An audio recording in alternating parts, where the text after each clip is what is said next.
ജീവിതത്തിൽ വിജയം ആഗ്രഹിക്കാത്തവർ ആരും തന്നെ ഉണ്ടാവുകയില്ല. എല്ലായിടത്തും പ്രബലരായി തീരാൻ കുറുക്കുവഴികൾ തേടുന്ന അനേകരുണ്ട് ഈ ലോകത്തിൽ. മറ്റുള്ളവരുടെ അപജയവും അപമാനവും അങ്ങനെയുള്ളവർക്ക് ഒരു പ്രശ്നമേ അല്ല.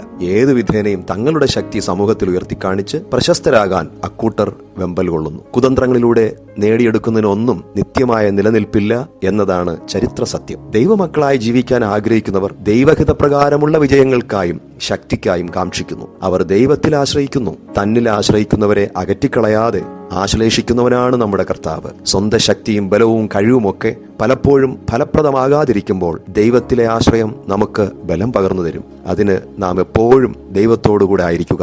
അങ്ങനെയെങ്കിൽ ദൈവം നമ്മോടുകൂടെ ഇരുന്ന് വിജയം പകർന്നു തരിക തന്നെ ചെയ്യും. 2 ശമൂവേൽ 5-ാം അധ്യായം 10-ാം വാക്യത്തിൽ ഇങ്ങനെ പറയുന്നു: സൈന്യങ്ങളുടെ ദൈവമായ യഹോവ തന്നോടുകൂടെ ഉണ്ടായിരുന്നതുകൊണ്ട് ദാവീദ് മേൽക്കുമേൽ പ്രബലനായി തീർന്നു. അതേ പ്രിയമുള്ളവരെ, നമുക്ക് ദൈവത്തോടൊപ്പമായിരിക്കാം. ദൈവം തരുന്ന വിജയം അനുഭവിച്ചറിയാം. ദൈവം നമ്മളെ സഹായിക്കട്ടെ. ആമേൻ.